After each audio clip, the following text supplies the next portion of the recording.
इतिहास लिखा है इसमें, कुछ खास छिपा है इसमें। इतिहास लिखा है इसमें, कुछ खास छिपा है इसमें। मर्यादा है, कोई वादा है, विश्वास रखा है इसमें। सात फेरों से मिला ये तो उपहार है, मेरा श्रृंगार है, मेरा श्रृंगार है, मेरा श्रृंगार है, मेरा श्रृंगार है। मंगलसूत्र, मंगलसूत्र, मंगलसूत्र, मंगलसूत्र, मंगलसूत्र, मंगलसूत्र, मंगलसूत्र।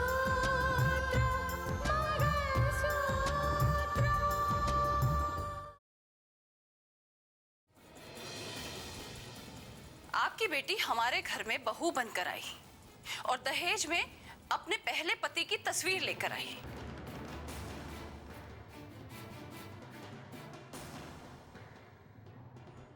अरे बोलो ना, क्या कहा उन लोगों ने? ऐसा लगता है कि उन्होंने दीदी की बात सुनी नहीं। लेकिन आपको एक बात बताना चाहता हूं कि उस शादी के बाद रितिका भाभी एक बार फिर आपके करीब हो जाएंगे। लेकिन जो भी हुआ ना, अच्छा नहीं हुआ माँ। जो हुआ बहुत अच्छा हुआ। अब घर में कम से कम पति पत्नी का नाटक तो नहीं खेला जाएगा।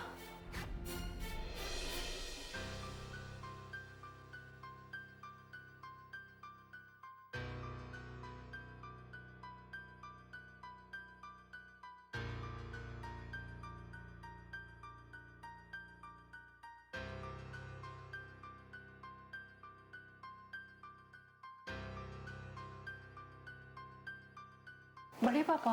अरे क्या बात है, आप परेशान लग रहे हैं। हाँ, वो आज समदन जी आई थी। ओह।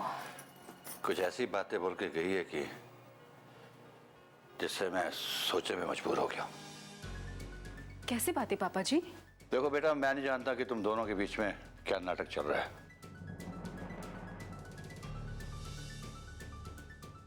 लेकिन इतना जरूर बता देना चाहता हूं कि ना तो तुम्हारे माँ बाप और ना ही तुम्हारे माँ बाप ने तुम लोगों से शादी के लिए कोई जबरदस्ती की थी। तुम दोनों ने बहुत सोच समझ के आपस में शादी की, और जब शादी कर ही ली है तो इस रिश्ते से तुम दोनों भाग क्यों रहे हो? बड़े पापा, ये आप क्या कह रहे हैं? देखो बच्चे, शादी कोई नाटक नहीं होता, लेकिन मुझे लगता है कि तुम्हें ऐसा लगता है कि जैसे तुम लोग कोई नाटक ही कर रहे हो। मैं ये जानना चाहता हूं कि अग्नि को साक्षी मांगकर तुम लोगों ने फेरे लिए थे, क्या वो भी एक नाटक था?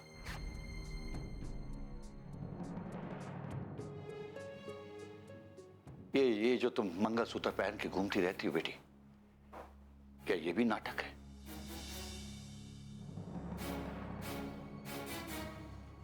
अगर तुम इस रिश्ते को नाटक ही समझ रहे हो तो मेरे ख्याल से तुम्हें ये मंगलसूत्र पहनने का कोई हक नहीं है।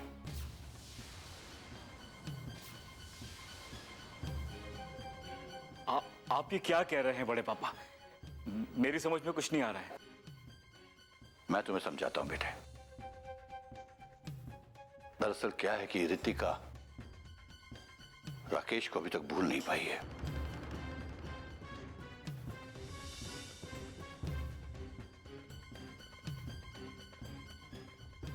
और इसने अभी तक तुम्हें पति के रूप में स्वीकार भी नहीं किया है।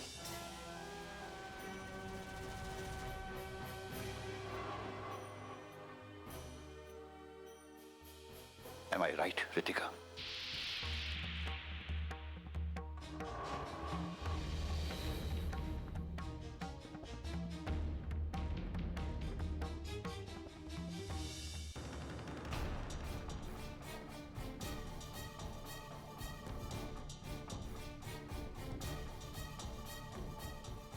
रितिका के सामने आपको ये सब नहीं कहना चाहिए था।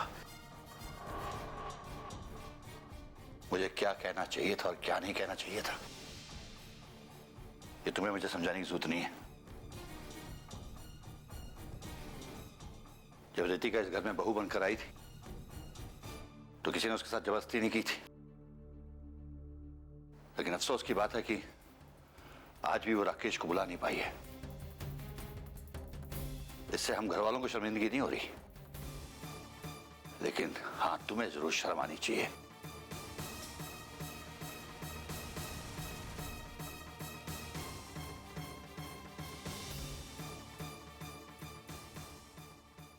लेकिन अफसोस की बात है कि आज भी वो राकेश को बुला नहीं पाई है।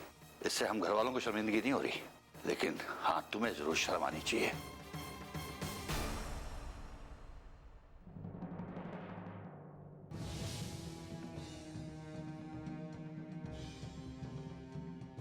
मेरी बर्बादी के एक जिम्मेदार तुम भी हो जमालुद्दीन।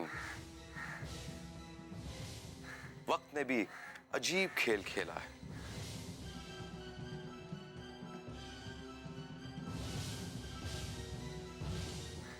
जिसके खिलाफ तुमने गवाही दी थी, आज वो तुम्हारे सामने है और तुम उसे पहचान भी नहीं पाओगे।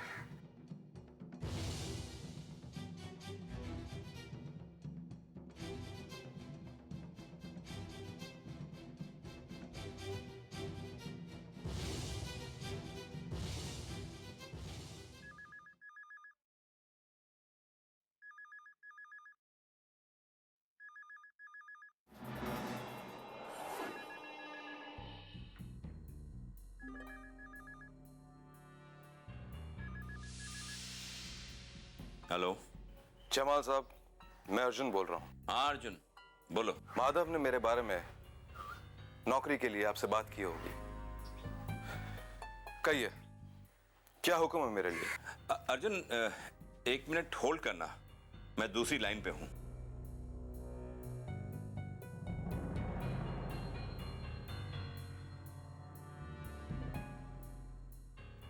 हाँ मानस, बोलो।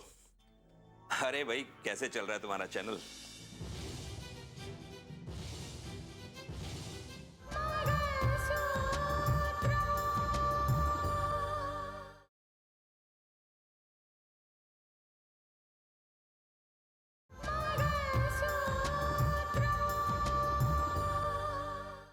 अर्जुन, 1 मिनट होल्ड करना, मैं दूसरी लाइन पे हूं।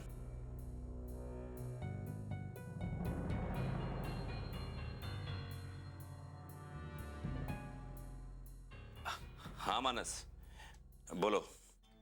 अरे भाई, कैसे चल रहा है तुम्हारा चैनल?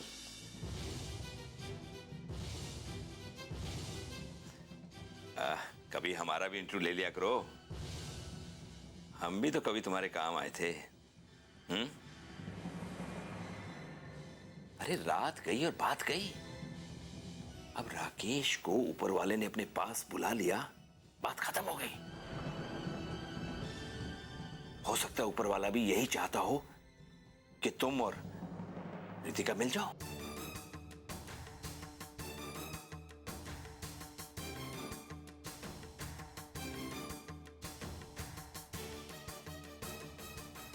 लेकिन एक बात समझ में नहीं आई मानस, कि ये पुलिस वालों ने राकेश को कैसे मार डाला। कहीं इसके पीछे भी तुम्हारा कोई खेला हुआ खेल तो नहीं था? हाँ? 1 मिनट होल्ड करना, मैं दूसरी लाइन पे हूं। हाँ अर्जुन, बोलो। हाँ, तुम एक काम करो, कल ऑफिस आ जाओ, वहां से मैं तुम्हें फैक्ट्री ले जाऊंगा और सब लोगों से मिलवा दूंगा। ठीक है? ठीक है, मैं कल पहुंच जाऊंगा। खुदा हाफिज।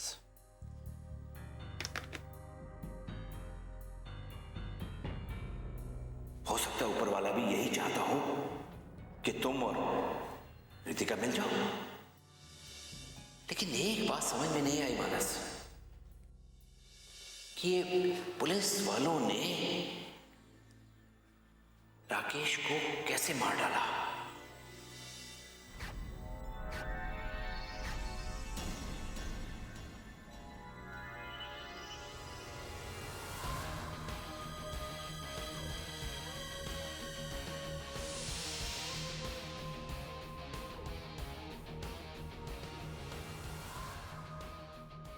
हाँ गुलशन, तुम्हारा काम तो मैंने कर दिया है। माँ ने उसके दिमाग में वही बातें भर दी हैं जो तुम चाहते थे। ठीक है, जल्दी मिलते हैं। खुदा हाफिज।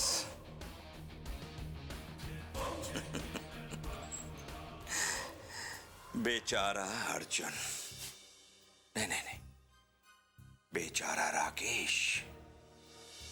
वो सोच रहा होगा कि मैं उसे नहीं पहचानता,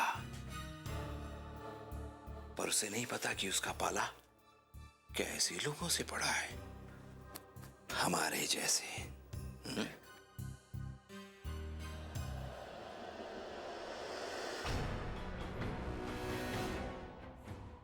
हमारे जैसे।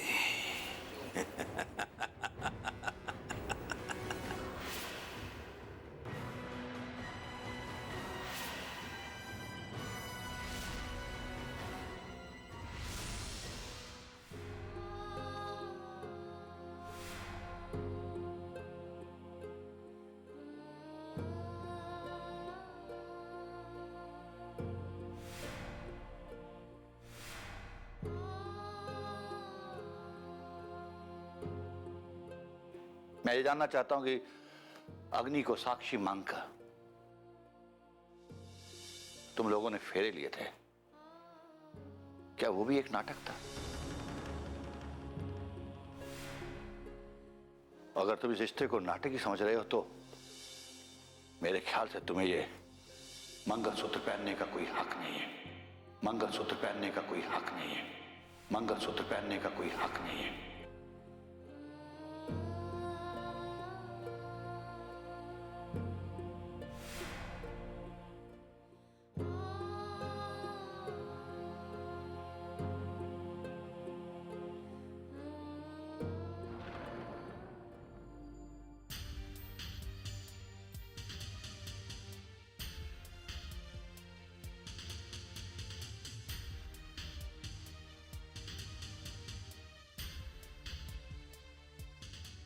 ये सब क्या है भाभी?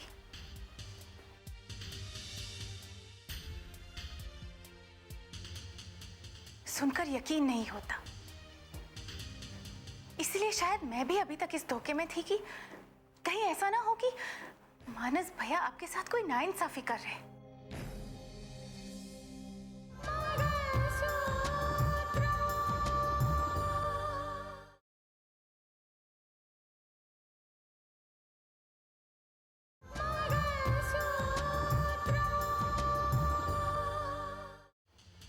सुनकर यकीन नहीं होता। इसलिए शायद मैं भी अभी तक इस धोखे में थी कि कहीं ऐसा ना हो कि मानस भैया आपके साथ कोई नाइंसाफी कर रहे हैं।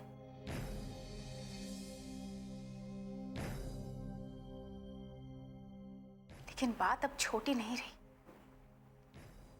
बहुत बड़ी हो चुकी है।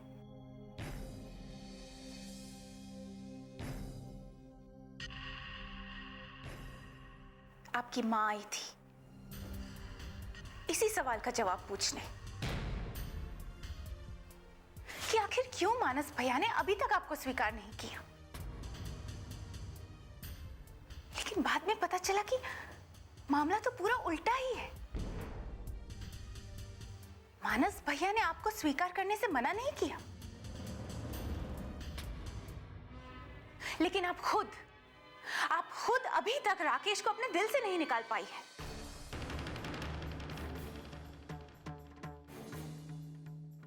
ये बात सुनकर आपकी मां तो चली गई, लेकिन बात बहुत आगे बढ़ चुकी है। लेकिन साक्षी, मां तक ये बात पहुंची कैसे? वो दरअसल मुझे ही इस धोखे में डाला गया था कि मानस भैया ने आपको अभी तक स्वीकार नहीं किया। और मैंने खुद मानस भैया को टेरेस पे सोने के लिए जाते हुए देखा था।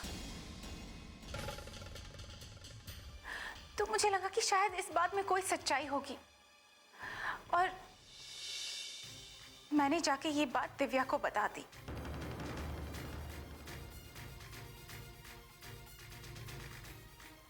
आई एम वेरी सॉरी भाभी, मुझे ये बात दिव्या को नहीं बतानी चाहिए थी। लेकिन भाभी, ये जो कुछ भी हो रहा है ना, ठीक नहीं हो रहा। कहीं ऐसा ना हो कि इस बात को लेकर दोनों घरानों के बीच में रिश्ते खराब हो जाए।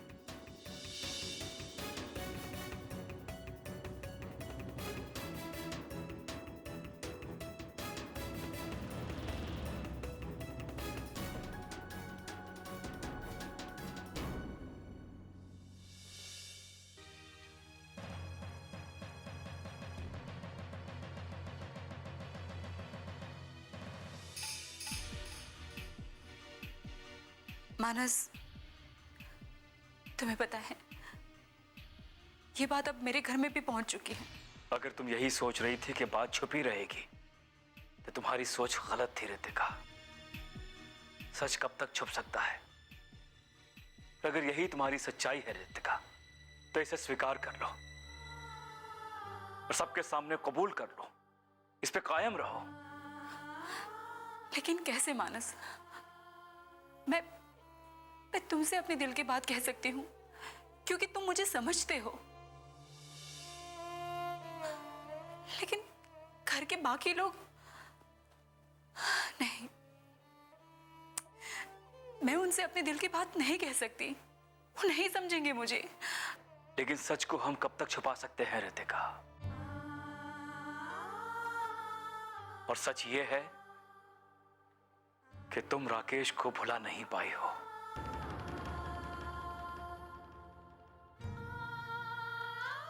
हाँ रितिका, इस सच को मान लो, इसी में बेहतरी है। क्योंकि एक झूठ 100 झूठ को जन्म देता है। स्वीकार कर लो रितिका, मैं हूं तुम्हारे साथ। रितिका, मैं तुम्हारा पति हूं। जब मुझे इस बात पर कोई एतराज नहीं है तो किसी को हो या ना हो उससे क्या फर्क पड़ता है?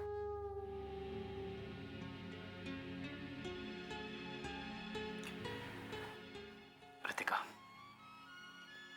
फिक्र नहीं करो, मैं सबसे बात कर लूंगा।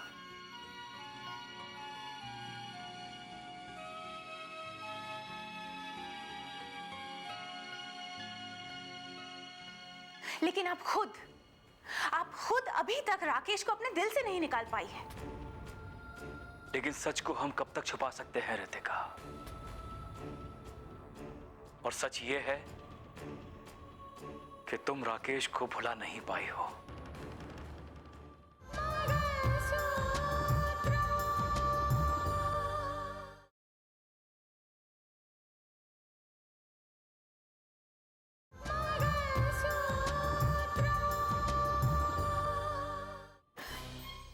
मानस और रितिका का रिश्ता ऐसा है कि वही जानते हैं, लेकिन मानस ने इस बात की कभी शिकायत नहीं की। सारी शिकायतें तो हमारी तरफ से ही खड़ी हुई है। मैं तो इतना ही जानती हूँ दीदी कि रितिका उस घर में बहू बनकर जरूर गई है, लेकिन उसकी ये छोटी छोटी गलतियां है ना, उसे यहाँ वापस ना भिजवा दे। स्नेहा, हमेशा ये अशुभ बातें करना जरूरी है क्या? अरे मैंने क्या गलत कहा दीदी? क्योंकि मैं जो बोलती हूँ बात चुभी जाती है। प्लीज यार, आप लोग इस तरह की बातें आपस में करना बंद करो। चाहे जो भी हो, हमें इस मसले को सुलझाना होगा, क्योंकि वो मसला सिर्फ उनके घर का नहीं है, हमारे घर का भी है, क्योंकि हमारी बेटी उस घर में है। आप ठीक कह रहे हैं। दीदी, आपको क्या लगता है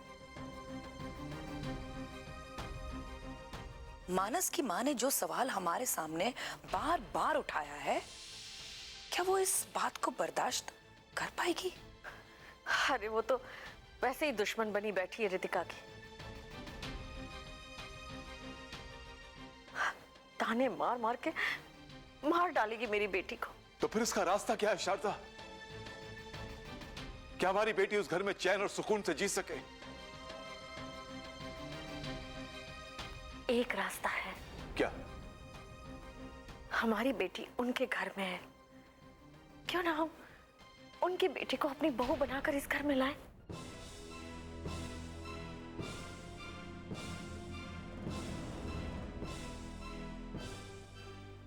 उन हालात में हमारी बेटी को उन्हें इज्जत देनी ही पड़ेगी। ये आप क्या कह रही हैं दीदी?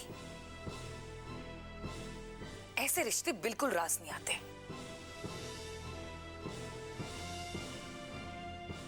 और क्या हम इतने मजबूर हैं कि रितिका को उस घर में जगह दिलाने के लिए उनकी बेटी को अपने घर की बहू बनाना पड़े?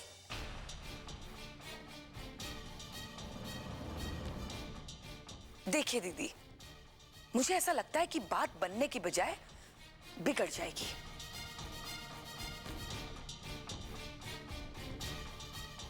क्योंकि उस घर की बातें इस घर में चली आएगी और इस घर की बातें उस घर में चली जाएगी। मुझे तो ये रिश्ता बिल्कुल पसंद नहीं। अब कल क्या होगा ये तो ऊपर वाला जाने।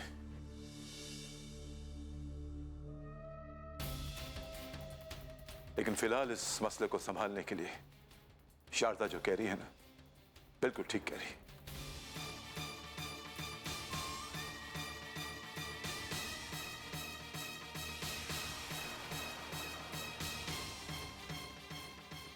अगर सुजाता जी की बेटी इस घर में बहू बनकर आती है, तब उन्हें इस बात का एहसास होगा कि बेटी का दर्द क्या होता है।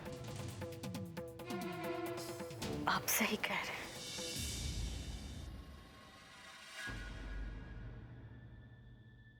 कच्चे धागे से बंधा इसमें संसार है, पिया